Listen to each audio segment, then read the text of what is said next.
सभी विद्यार्थियों को मेरा नमस्कार और आपका स्वागत है मेरे चैनल टॉप 5 एमएस में। मैं सौर सिंह इस वीडियो में कक्षा 10 विज्ञान से पाठ 9 प्रकाश यानी परावर्तन तथा अपवर्तन पर आधारित 35 बहुविकल्पीय प्रश्नोत्तर लेकर आया हूं। कॉन्सेप्ट के साथ आपको समझाने की कोशिश करेंगे। अगर आपको अच्छा लगे तो आप लाइक कर सकते हैं और बाद में आप प्लेलिस्ट में जाकर और बहुत सारी चीजें देख सकते हैं। फिलहाल बढ़ते हैं हम बहुविकल्पीय प्रश्न से, शुरू से स्टार्टिंग से सरल से कठिन की ओर बढ़ेंगे। तो सरल प्रश्न है यहाँ पर हमारा पहला कि गोलीय दर्पण के परावर्तक तल के व्यास को कहा जाता है। जो गोलीय दर्पण का व्यास होता है उसे क्या कहा जाता है? देखिए हम आपको बताते हैं। यहाँ पर जब हम गोलीय दर्पण बनाते हैं तो यानी इस तरह से एक दर्पण बनेगा और एक इधर बनेगा। अगर हम बाहर की ओर पालिश कर देते हैं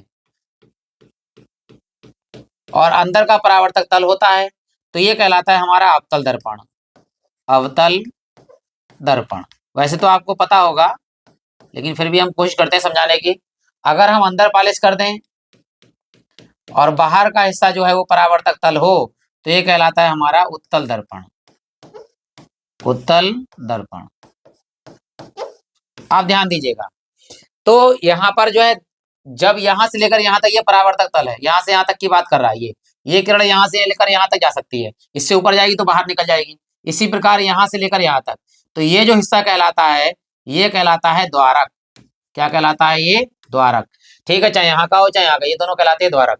तो कह रहा है गोलीय दर्पण के परावर्तक तल के व्यास को कहा जाता है। जो परावर्तक तल है वो ये वाला हिस्सा, यहाँ से लेकर यहाँ तक ये परावर्तक तल है और ये इसका कहलाता है द्वारक। तो यहाँ ऑप्शन नंबर कौन सही होगा? डी सही होगा। और बाकी फोकस दूरी, ध्रुव, वक्रता, त्रिज्या ये नहीं होता है, द्वारक होता है। परावर्तक तल व्यास का कहलाता है वो है द्वारक। तो आशा करता हूँ कि आपको ये पहला बहुविकल्पी समझ में आया होगा, अच्छा लगा होगा। अब बढ़ते हैं देखिए दूसरी तरफ, दूसरे प्रश्न की ओर। जो यहाँ दिया गया है कि वाहनों में पार्श्व दृश्य, पार्श्व का मतलब होता है पीछे का दृश्य, दर्पण के रूप में प्रयुक्त किया जाता है। अवतल दर्पण, उत्तल दर्पण, समतल दर्पण या इनमें से कोई नहीं। हमें पता है कि जब फोर व्हीलर हो या हमारी बाइक हो या कोई भी वाहन हो, उसके साइड में दोनों तरफ मिरर लगे हुए होते हैं जो पीछे यानी पार्श्व चित्र को दर्शाते हैं, छोटा बनता है। तो ये दर्पण होता है हमारा उत्तल दर्पण। तो याद रखिएगा कि कौन सा दर्पण आता है? उत्तल दर्पण। देखते हैं जो पार्श्व चित्रों को वाहन में साइड में लगा हुआ था, लेफ्ट और राइट दोनों की तरफ।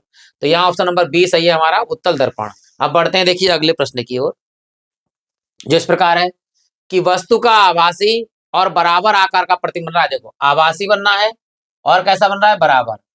तो आभासी अगर बनता है तो याद रखना कि वस्तु से छोटा बनेगा तो उत्तल दर्पण हो जाएगा, वस्तु से बड़ा बनेगा तो हमारा जो है अवतल दर्पण हो जाएगा। लेकिन यहाँ बराबर की बात कर रहा है तो यहाँ पर ऑप्शन सही होगा सी वाला, समतल दर्पण।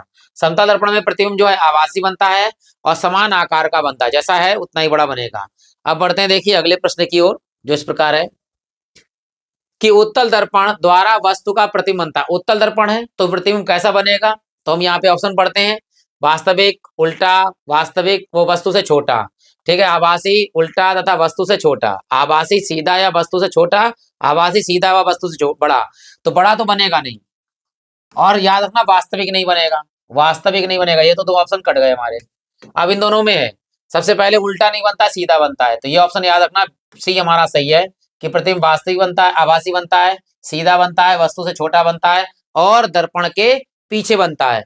याद रखना उत्तल दर्पण में प्रतिबिंब सदैव आभासी बनेगा, सीधा बनेगा और वस्तु के आकार से छोटा बनेगा और दर्पण के पीछे बनेगा, दर्पण के आगे नहीं बनेगा। तो ऑप्शन नंबर यहाँ पर कौन सही है? सी ऑप्शन हमारा बिल्कुल सही है।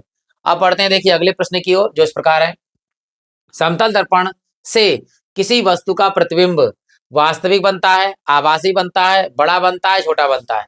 तो याद रखना कि समतल दर्पण की बात करें तो प्रतिबिंब बनता है आभासी। ऑप्शन नंबर बी हमारा बिल्कुल सही है, आभासी बनता है और वस्तु के आकार के बराबर उनका प्रतिबिंब बनता है।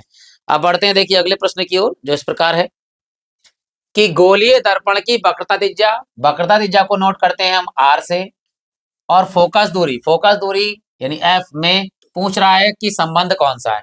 एफ बराबर आर, दोनों बराबर नहीं होते हैं। यहाँ कह रहा है एफ बराबर आर बटे 2, तो यही ऑप्शन हमारा सही है। याद रखना कि फोकस दूरी वक्रता त्रिज्या की आधी होती है और वक्रता त्रिज्या फोकस दूरी की दोगुनी होती है। या आर बराबर 2f लिखा हो तो याद रखना हमेशा वक्रता त्रिज्या बड़ी होती है और फोकस दूरी छोटी होती है। यहाँ पर एफ बराबर 2r दिया है, गलत है, 3 तो है ही नहीं। तो याद रखना या तो इस तरह दिया होगा ऑप्शन आर बराबर 2f या एफ बराबर आर बटे 2। तो यहाँ है बराबर 8/2 दिया है, तो ऑप्शन नंबर बी हमारा बिल्कुल सही है। फोकस दूरी वक्रता त्रिज्या की आधी होती है और वक्रता त्रिज्या फोकस दूरी की 2 गुने के बराबर होती है।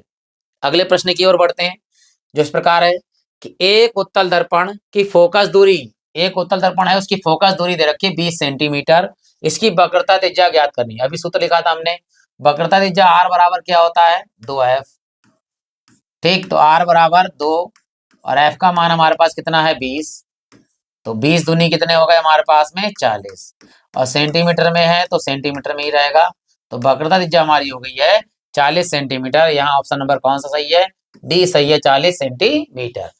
ठीक है, आशा करता हूं कि आपको अच्छा लग रहा होगा। अगर अच्छा लग रहा है तो आप लाइक कर सकते हैं। बढ़ते हैं हम अगले प्रश्न की ओर, जो इस प्रकार है।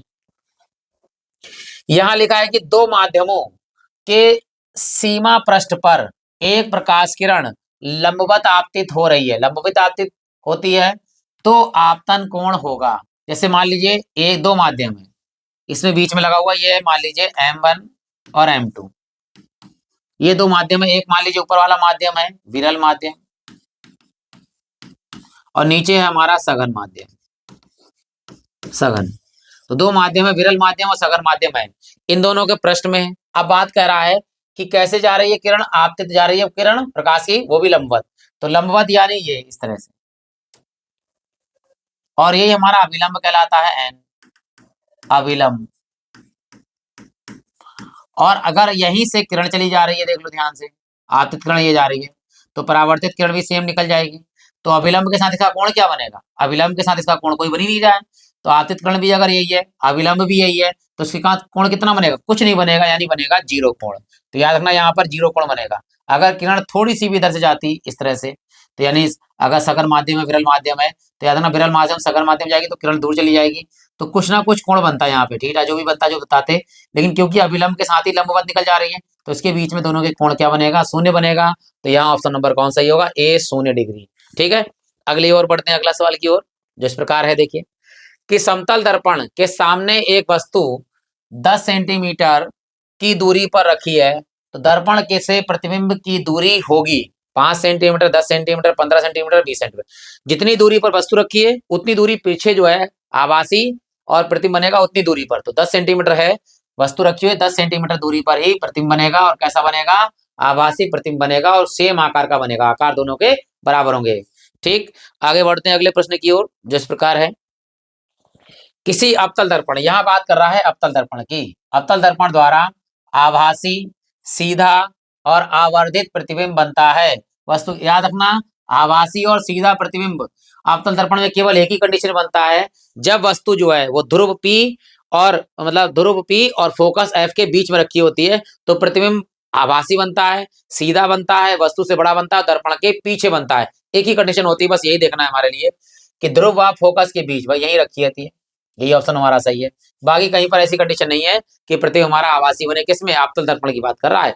उत्तल दर्पण में तो आभासी बनता है, सीधा बनता है और प्रतिबिंब छोटा बनता है। यहाँ बड़ा की बात कर रहा होगा, यहाँ बड़ा नहीं है, कोई बात नहीं, बड़ा ही बनता है। याद रखना आप कि अवतल दर्पण में जब वस्तु ध्रुव और फोकस के बीच रखी होती है तो प्रतिबिंब आभासी बनता है, सीधा बनता है, वस्तु से बहुत बड़ा बनता है और दर्पण के पीछे बनता है। अगले प्रश्न की ओर बढ़ते हैं हम, देखिए जो इस प्रकार दिया गया है।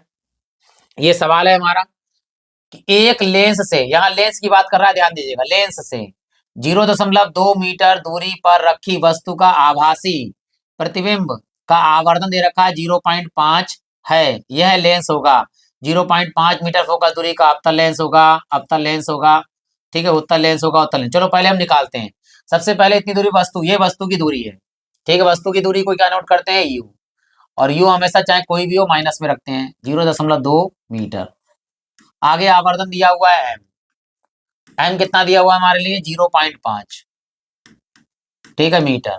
एम का फार्मूला क्या होता है, एम की जगह पर होता है एम बराबर V/U, तो यहां लगा दीजिए बराबर 0.5, ठीक है, V ऐसी रहेगा, यू का मान लगाइए, क्या है यू का मान, माइनस के 0.2 बराबर 0.5, इसकी यहाँ गुणा हो जाएगी, देखिए V बराबर माइनस 0.2 गुणे 0.5, ठीक, यहाँ गुणा कर देते हैं, देखिए माइनस के 5 दूनी 10, 2 अंकों के बाद दशमलव है, तो यहाँ दशमलव इस तरह से लगेगा, हम आपको गुणा करके बता देते हैं, फिर v बराबर आएगा माइनस के 0.1, ये तो हो गई प्रतिबिंब की दूरी। यहाँ देखिए गुणा कर लेते हैं, 0.2 की गुणा करेंगे 0.5 से, ठीक है, 5 दूनी 10, 0 हासिला 1, ऐसी आ जाएगा 10। अब यहाँ तो गुणा हो गई, अब दो जीरो से गुणा करेंगे तो 0 0। अब यहाँ 0 1 0, दशमलव कितने अंक बाद, 1 और 1 कितने अंक, 2 अंक के बाद, तो 0.01, वो 1 0 आया, लास्ट वाला 0 हटा देते हैं, ये आ गया। हमें क्या चाहिए यहाँ पर, हमें चाहिए प्रतिबिंब हो गया, फोकस दूरी चाहिए। देखो फोकस दूरी सबसे पूछी तो फोकस दूरी निकालते हैं। लेंस के लिए सूत्र क्या होता है, देखो लेंस के लिए जो सूत्र है वो है 1/f बराबर 1/v और -1/u। अगर हम प्लस लगा देते हैं यहाँ पर तो वो दर्पण के लिए सूत्र हो जाता है, लेंस के लिए यहाँ पर माइनस होता है। 1/f बराबर 1/v, v का मान कितना है माइनस के 0.1 माइनस 1/u, u का मान कितना है माइनस के 0.2, ठीक, 1/f यहाँ पर हो गया। अब देखिए ये माइनस यहाँ पहुंचेगा माइनस के 1/0.1 और माइनस माइनस यहाँ क्या हो गया प्लस 1/0.2। अब करना क्या है, देखिए यहाँ पॉइंट है, यहाँ पॉइंट लगाइए, एक अंक है 1 0 लगाइए, यहाँ पॉइंट है यहाँ लगाइए, एक अंक है 0 लगाइए, पॉइंट से पॉइंट क्या हो गया कैंसिल हो गया, ठीक। 1/f बराबर माइनस के कितने आ गए ऊपर 10 नीचे 1, प्लस के ऊपर कितने 10 नीचे कितने 2, तो 2 से काट लीजिए, 2 पंजे 10। 1/f बराबर माइनस के 10 और यहाँ प्लस के 5, 10 ज्यादा है, 10 में से 5 गया तो कितना बचेगा 5 बचेगा, लेकिन का आएगा वो भी ज्यादा है माइनस का तो माइनस का आएगा 5। हमें चाहिए f का मान, तो जिसके नीचे कुछ नहीं उसके नीचे 1 उल्टा कर दीजिए, तो हम इसे भी उल्टा करेंगे, देखिए ध्यान से, तो यहाँ हो जाएगा f/1, यहाँ ऊपर उल्टा लिखेंगे f/1, ये माइनस का इसे उल्टा कर दी 1/5, 1/5 हो गया। f बराबर जब हम भाग करेंगे देखिए तो 0 लगाएंगे, पॉइंट लगाएंगे 0 और 5 दूनी 10, 2 आ गया। अब यहाँ भाग करके भी देख सकते हैं, देखो 5 से भाग करेंगे 1 को नहीं जाएगा, तो 0 लगाएंगे, दशमलव लगाएंगे जहाँ 0 लगाएंगे और 2 5 दूनी 10, कितना आया माइनस के 0.2 आए। अब माइनस आया तो याद रखना ये होगा आपका अवतल, ठीक है, ये होगा आपका अवतल लेंस, ठीक, क्लियर हो गया। पहला तो ये हो गया कि अवतल लेंस हो गया, और माइनस में 0.2, 0.2 है ये, और अवतल लेंस की बात कर रहा है, तो ऑप्शन नंबर कौन सही है हमारा, बी हमारा सही है। 0.2 मीटर फोकस दूरी का अवतल लेंस की आवश्यकता होगी, तो यहाँ ऑप्शन कौन सा हो गया सही, बी हमारा हो गया। अब बढ़ते हैं देखिए अगले प्रश्न की ओर, जो इस प्रकार है, यदि उत्तल लेंस के सामने 2f पर, यानी वस्तु कहाँ रखी है 2f पर रखी जाए, तब इसका प्रतिबिंब बनेगा अनंत पर बनेगा, 2f पर बनेगा कैपिटल वाले पे, या कैपिटल स्मॉल f पे को कैपिटल f पे बनेगा, या f और c के बीच बनेगा। तो याद रखना यहाँ लेंस की बात कर रहा है, अगर 2f पर वस्तु रखी है तो प्रतिबिंब हमारा कैपिटल 2f पर ही बनेगा, ये हमेशा याद रखना। लेंस है तो 2f पर अगर वस्तु रखी है तो कैपिटल 2f पर जो है हमारा प्रतिबिंब बनेगा। अब बढ़ते हैं देखिए अगले प्रश्न की ओर, जो इस प्रकार दिया गया है कि अवतल लेंस द्वारा, कौन सी बात कर रहा है लेंस की, वो भी अवतल लेंस द्वारा सदैव प्रतिबिंब बनते हैं, आभासी व छोटे, वास्तविक व बड़े, अनंत पर या वास्तविक छोटे। याद रखना कि जो लेंस की बात होती है वो दर्पण में, जैसे उत्तल दर्पण में जो कंडीशन होती है वही लेंस में, आभासी व छोटे। अवतल लेंस में प्रतिबिंब सदैव आभासी बनेंगे और छोटे बनेंगे, तो ऑप्शन नंबर कौन सा होगा हमारे पास ए। अगर ये दर्पण होता तो याद रखना दर्पण में कंडीशन नहीं होती, दर्पण में दो होती, वास्तविक होती और बड़े प्रतिबिंब बनते, छोटे बनते, बराबरी बनते और आभासी बन सकते थे, ठीक है। लेकिन फिलहाल यहाँ अवतल लेंस की बात है तो आभासी और छोटे प्रतिबिंब ही बनेंगे अवतल लेंस में, क्लियर हो गया होगा। बढ़ते हैं देखिए अगले प्रश्न की ओर, जो इस प्रकार है, एक लेंस को पुस्तक के पृष्ठ, यानी पुस्तक यानी पढ़ रहे हैं पृष्ठ पर रखकर थोड़ा ऊपर उठाने से अक्षर बड़े दिखाई देते हैं, तो पुस्तक लेंस से f दूरी पर है, 2f दूरी पर है, अनंत पर है, प्रकाशिक केंद्र या फोकस पर है।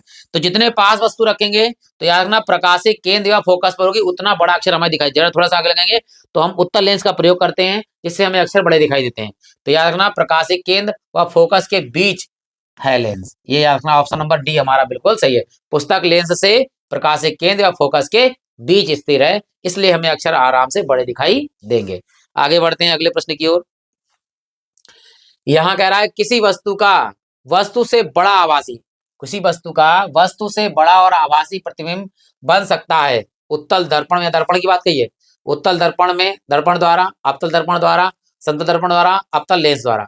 तो यार ना उत्तल दर्पण में प्रतिबिंब हमेशा छोटा बनता है, तो ये तो कंडीशन खत्म हो गई। समतल में बराबर बनता है, यानी ये भी खत्म हो गई। ठीक है, अवतल लेंस की बात ही नहीं हो रही, यहाँ पर दर्पण की बात होगी, क्योंकि दर्पण में ही आभासी प्रतिबिंब बनेगा, तो यहाँ पर आएगा अवतल दर्पण में प्रतिबिंब बड़ा बनेगा और आभासी बन सकता है, और यह है दर्पण के पीछे बनेगा। ये हमेशा याद रखिएगा जब, और वो भी वस्तु कहाँ रखी होगी, ध्रुव P और फोकस F के बीच रखी होगी, तो प्रतिबिंब वास्तव आभासी बड़ा और प्रतिबिंब मतलब दर्पण के पीछे बन रहा होगा। तो यहाँ ऑप्शन नंबर कौन सही है, बी सही है, अवतल दर्पण द्वारा। अगले प्रश्न की ओर बढ़ते हैं, जो इस प्रकार दिया गया है कि एक उत्तल लेंस, यहाँ उत्तल लेंस की बात हो गई है, उत्तल लेंस की क्षमता 2 डायोप्टर है, इसकी फोकस दूरी, ध्यान दीजिएगा उत्तल लेंस है, इसमें प्रतिबिंब वो क्या नाम है, फोकस दूरी सदैव प्लस की होगी, आवर्धन सदैव प्लस, वो क्षमता है लेंस की क्षमता, लेंस की क्षमता भी प्लस में होगी। ठीक है, तो प्लस प्लस माइनस दिए नहीं, कोई दिक्कत नहीं, डायोप्टर है ये क्षमता P बराबर है 2D डायोप्टर, और हमें पूछ रहा है फोकस दूरी, तो फोकस दूरी क्या होती है, F बराबर, यहाँ देखो सारे आंसर सेंटीमीटर में है, तो सेंटीमीटर में अगर है तो 100 बटे में होता है P, 100 बटे में P, तो 100 और P का मान कितना है हमारे पास में 2, 2 से काट लेंगे तो कितना हो जाएगा, 2 पंजे 10, ये है 50 और वो भी सेंटीमीटर, तो फोकस दूरी होगी हमारा बी ऑप्शन 50 सेंटीमीटर। याद रखिएगा कि, और वो भी चीज आ गई, उत्तल लेंस में क्षमता हो लेंस की या फोकस दूरी हो, दोनों प्लस की होती हैं। ठीक, बढ़ते हैं अगले प्रश्न की ओर, जो इस प्रकार है कि उत्तल लेंस की बात कर रहा है, फोकस दूरी F है, ये हमारी प्लस की होगी, ये याद रखना, प्लस 20 सेंटीमीटर। ठीक है, और लेंस की क्षमता पूछ रहा है 20 से 200 बस 100 को भाग कर देंगे तो कितना आएगा, 5 आएगा, तो 5 डायोप्टर वो प्लस में आएगा, माइनस के तो दोनों है नहीं, लेकिन फिर भी हम सूत्र लगा देते हैं, P बराबर, जब सेंटीमीटर में दे रखी है फोकस दूरी, तो 100 बटे F, जब सेंटीमीटर में दे रखी है, और याद रखना अगर मीटर में होती तो P बराबर 1 बटा F होता है, जब अगर F का मान जो है वो काय में दिया होता मीटर में, फिलहाल सेंटीमीटर में है, तो 100 बटे कितने सेंटीमीटर है, 20, तो 20 पंजे कितना होता है, 100, और 5 और डायोप्टर इसका मात्रक होता है, और ये काय में होती है, प्लस में होती है, क्योंकि हमारे पास उत्तल लेंस है। ऑप्शन नंबर सी, प्लस के 5 D यानी डायोप्टर इसका मात्रक होता है लेंस की क्षमता का। अगले प्रश्न की ओर बढ़ते हैं, देखो यहाँ का यदि I तथा R क्रमशः आपतन कोण को I लिखते हैं, अपवर्तन कोण को R लिखते हैं, कोण हो तो इनका संबंध होता है sine I upon sine R बराबर में क्या होता है, N को कहते हैं ओम का नियम, जूल का नियम, न्यूटन का नियम या स्नेल का नियम। हम सब जानते हैं sine I upon sine R बराबर N होता है, ये स्नेल का नियम दिया हुआ है, और इसी को प्रकाश के अपवर्तन का द्वितीय नियम कहते हैं। क्या नियम होता है कि आपतन कोण कीजिए साइन I, अपवर्तन कोण कीजिए साइन R का अनुपात एक नेतांक n होता है, जिसे n को अपवर्तनांक कहते हैं। क्लियर हो गया होगा, फिलहाल स्नेल का नियम इसे कहते हैं। आगे बढ़ते हैं अगले प्रश्न की ओर, जो इस प्रकार दिया गया है कि एक गोलीय दर्पण की वक्रता त्रिज्या मतलब कैपिटल R का मान दिया है हमारे लिए 30 सेंटीमीटर, 30 सेंटीमीटर। ठीक, कह रहा है इसकी फोकस दूरी होगी, फोकस दूरी क्या होती है, वक्रता त्रिज्या की आधी, 30 की आधी कर दो कितनी, 15, ऑप्शन नंबर बी हमारा सही है। लिख सकते हैं F बराबर R बटे 2, F बराबर R का मान 30 बटे में 2, 2 से काट लेंगे तो 15 दूनी 30, तो F बराबर हो गया 15 सेंटीमीटर।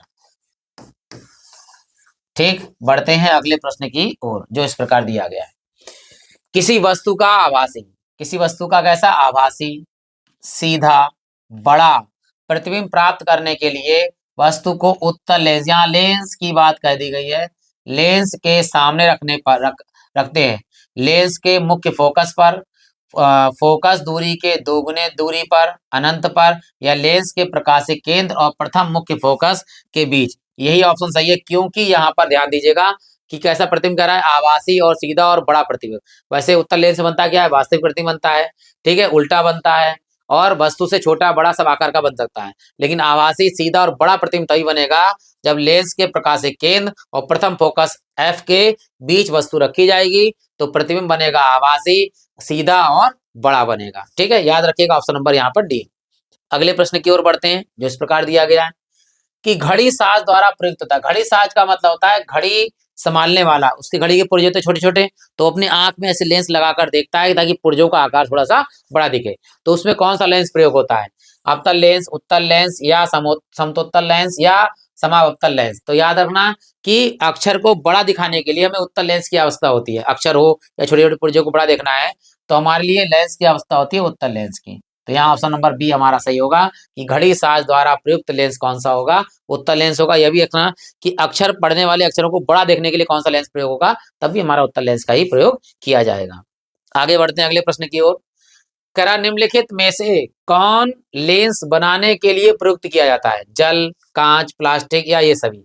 कांच का ही प्रयोग होता है, प्लास्टिक का ही प्रयोग होता है, दोनों प्रकार के लेंस होते हैं। तो जल भी ले लीजिए। तो यहाँ ऑप्शन नंबर कौन सही है? डी सही है। ये सभी, इन सभी का प्रयोग लेंस बनाने में प्रयुक्त किया जाता है। अब बढ़ते हैं अगले प्रश्न की ओर, जो इस प्रकार है। जब प्रकाश एक माध्यम से दूसरे माध्यम में जाता है तो निम्नलिखित में से कौन सी राशि अपरिवर्तित रहती है? यानी जिस राशि में कोई परिवर्तन नहीं होता है। वेग में, तरंग दैर्ध्य में, आवर्ती में या ये सभी में? तो याद रखना कि जब कोई एक मतलब प्रकाश किरण एक माध्यम से दूसरे माध्यम में जा रही है तो उसके वेग में भी परिवर्तन हो जाएगा, तरंग दैर्ध्य में भी परिवर्तन हो जाएगा, लेकिन उसकी आवर्ती में कोई परिवर्तन नहीं होगा। तो ऑप्शन नंबर यहाँ पर कौन सा है? सी। याद रखना, एक प्रकाश की किरण एक पारदर्शी माध्यम से दूसरे पारदर्शी माध्यम में जाती है तो आवर्ती में कोई भी परिवर्तन नहीं होता है। तो यहाँ ऑप्शन नंबर सही होगा, सी वाला। अगला प्रश्न है कि कैमरे में प्रयुक्त किया जाता है उत्तल लेंस, अवतल लेंस, उत्तल दर्पण या अवतल दर्पण। दर्पण का प्रयोग नहीं किया जाता, अगर प्रयोग करते हैं कैमरे में तो उत्तल लेंस का। याद रखना यहाँ पर ये तो कैमरे में लिख दिया। अब मैं आपको और बता देता हूँ कि सूक्ष्मदर्शी में किसका प्रयोग किया जाता है? उत्तल लेंस का।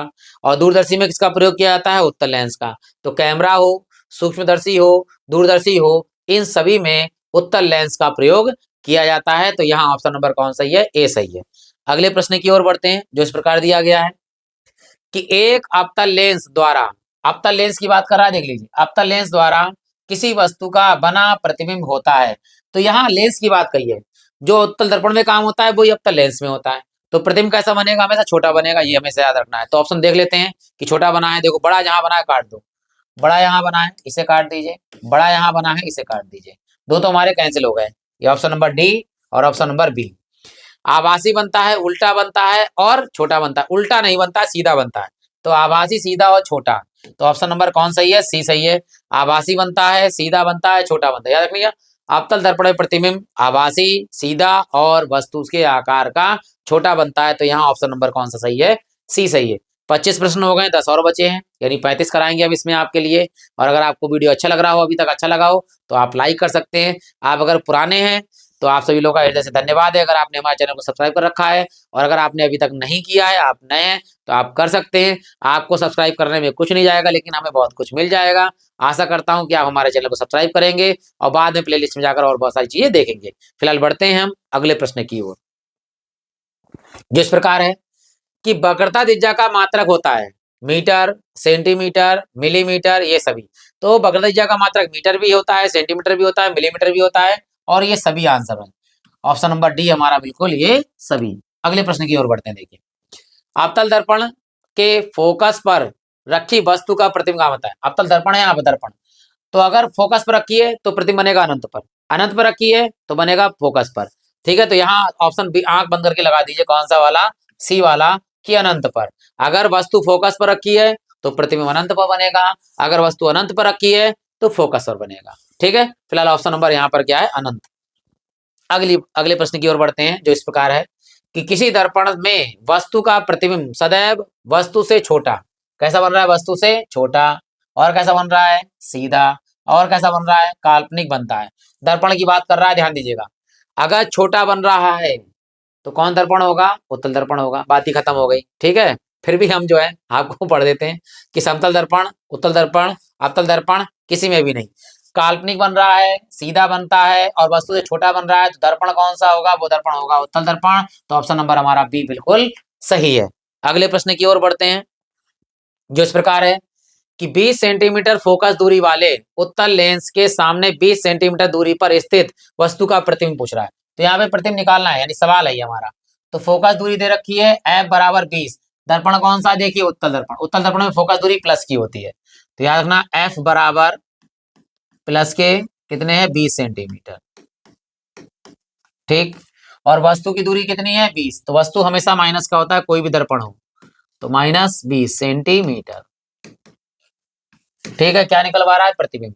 और ये दर्पण की बात है, दर्पण है, दर्पण के लिए सूत्र क्या होता है देखो ध्यान से, दर्पण, दर्पण के लिए सूत्र होता है 1/f बराबर 1/v, और यहाँ होता है +1/u। अगर लेंस होता तो यहाँ माइनस, सूत्र लगाएंगे, देखिए 1/f का मान 20 बराबर 1/v निकालना है, प्लस 1/u, u का मान कितना है -20, ठीक। यह है 1/20 बराबर 1/v, और ये प्लस माइनस माइनस 1/20, ये इधर माइनस के इधर आगे काय को जाएंगे प्लस के 1/20, और प्लस में यहाँ आएगा 1/20 बराबर 1/20। देखिए हर बराबर है, हर बराबर है, एक बार लिखेंगे 20, तो पहले 1 + 1 करें, डायरेक्ट कर दिए, 1 और 1 कितने हो गए 2 बराबर में 1/20, 2 से काट लेंगे, 2 एकम 2, 2 धाम 20, और 30 गुणा भी कर दीजिए, v एकम v यहाँ पर आ गया बराबर में 10 एकम 10, 10 एकम 10 सेंटीमीटर, ठीक है। तो कितने सेंटीमीटर पे 10 सेंटीमीटर पर, तो यहाँ लिखा है 10 सेंटीमीटर दूर दर्पण के सामने बनेगा पीछे बनेगा, भाई उत्तर दर्पण है, तो देखिए सामने नहीं बनता है, कहाँ बनता है, दर्पण के पीछे बनता है, तो ये भी याद रखिएगा, कहीं दर्पण के पता लगा, ऑप्शन नंबर बी लगा दिया आपने, तो याद रखना कि उत्तल दर्पण में प्रतिबिंब सदैव आभासी बनता है, सीधा बनता है, वस्तु से छोटा बनता है, और दर्पण के पीछे बनता है, तो यहाँ पीछे पे लगाएंगे टिक, ऑप्शन नंबर ए हमारा सही है।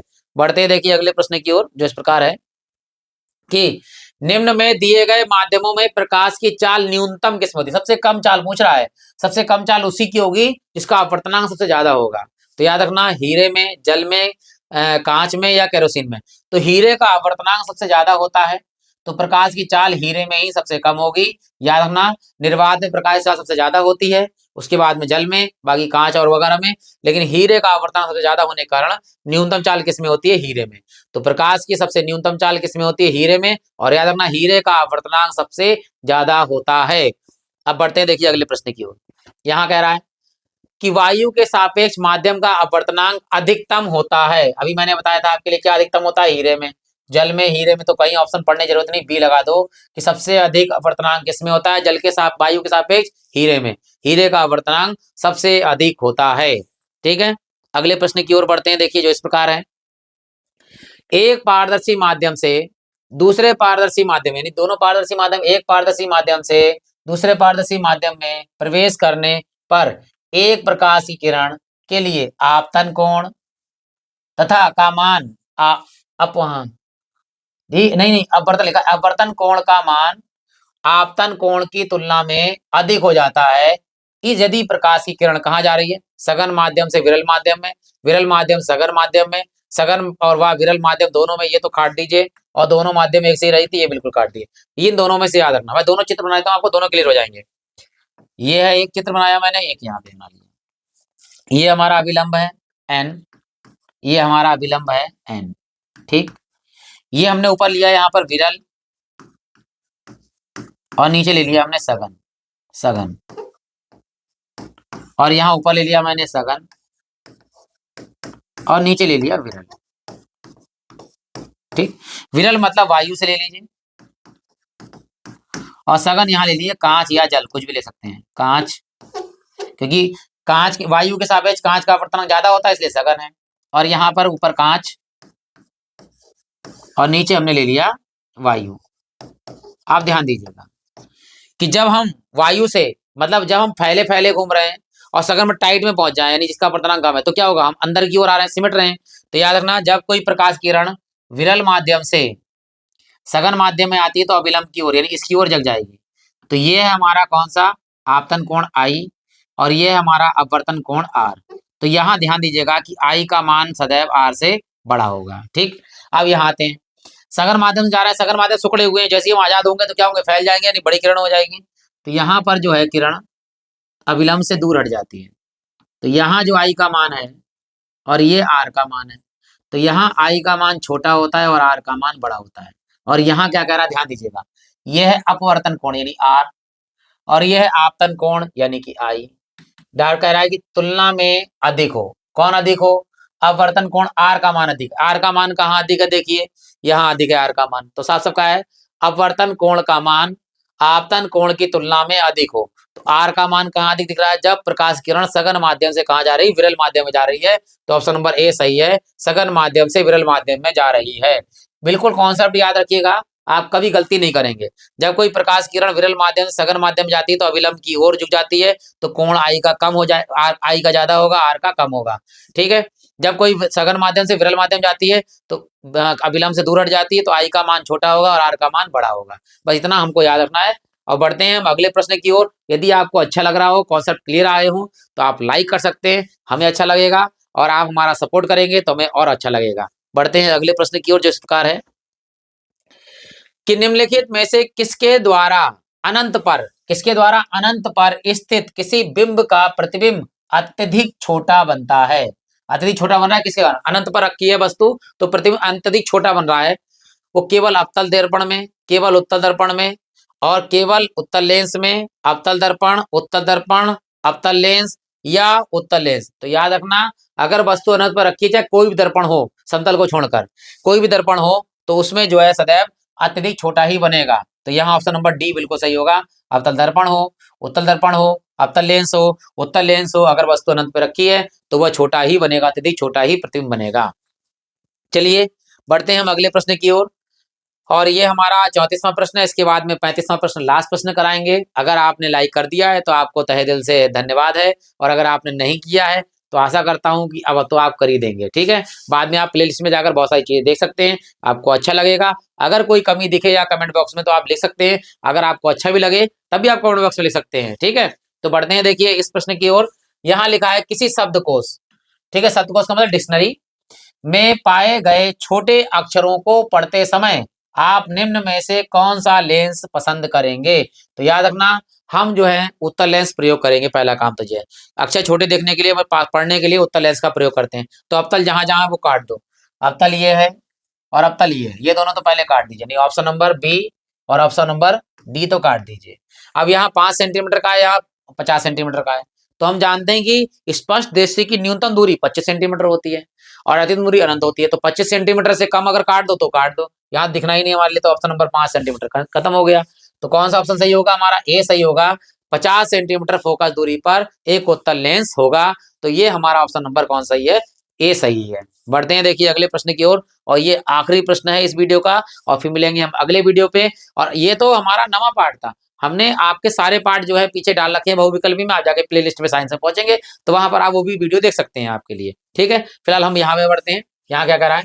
चित्र में, यानी चित्र दिया हुआ है, दर्शाइए मतलब दर्शाए अनुसार कोई प्रकाश पुंज बॉक्स फलक ए, यानी ये फलक मान लीजिए ए है, ए से यानी इससे ए से छिद्र से आपतित आपतित होकर फलक बी यानी पी छिद्र से बाहर निकलता है। यानी ए छिद्र मान लीजिए ए है और ये बाहर निकल रहा है बी से। ठीक है। बॉक्स के भीतर निम्नलिखित में से क्या होगा? यानी इसके अंदर क्या हो सकता है? एक अवतल लेंस हो सकता है, कांच का एक अवतल लेंस, अवतल स्लैब है, या एक प्रिज्म है, या एक उत्तल लेंस है। सबसे पहले क्या क्या रहा? देखो यहाँ किरण ऊपर 7 है, देखो, और यहाँ मैं देख रहा हूँ नीचे 7 है। यहाँ नीचे एक है, यहाँ ऊपर एक है। यानी जब समांतर किरणें क्या हो रही हैं? नीचे जा रही हैं, फिर नीचे आके फिर निकल रही हैं। तो ये हमेशा कंडीशन जो होती है वो होती है उत्तल लेंस में। तो मैं फिलहाल उत्तल लेंस बना के भी दिखा देता हूँ आपके लिए पूरा पूरा। तो यहाँ मैंने बनाया एक उत्तल लेंस इस तरह से। जब भी कोई समांतर किरणें इस पे जाती हैं तो ये क्या होता है? ये मोटाई की तरफ मुड़ जाती है, यानी इस तरफ मुड़ गए। इसी प्रकार ये यहाँ जाएगी, यहाँ पे जाके इससे मुड़ जाएंगे इस तरह से, और ये वाली सीधे बीचों बीच में प्रकाश के केंद्र से होती सीधी जाती है, ये इस तरह से। आप ध्यान दीजिएगा, यहाँ पर जो नीचे वाली किरण जा रही है वो कहाँ जा रही है? ऊपर। यानी 1 नंबर वाली कहाँ? ऊपर। 1 नंबर ऊपर, 7 नंबर वाली कहाँ जाएगी? सीधे नीचे। तो ये कौन सा लेंस है? हमारा डी ऑप्शन सही है कि एक उत्तल लेंस होगा। बहुत ध्यान से रखिएगा कि अगर किस तरह से बन रहा है डायग्राम, तो क्या हो रहा है क्या नहीं हो रहा है। तो आशा करता हूं कि ये वीडियो आपको अच्छा लगा होगा, और मैं आशा कर भी सकता हूं कि आपको अच्छा लगा होगा। तो आपने लाइक कर दिया होगा, नहीं किया है तो आप कर ही सकते हैं लाइक। बाद में प्लेलिस्ट में बहुत सारी चीजें देख सकते हैं जाकर। अगर आप चैनल सब्सक्राइब करेंगे, बेल आइकन दिखाएंगे, तो आपको और बहुत सारे वीडियो मिलते रहेंगे। आप सभी लोगों का हृदय से धन्यवाद।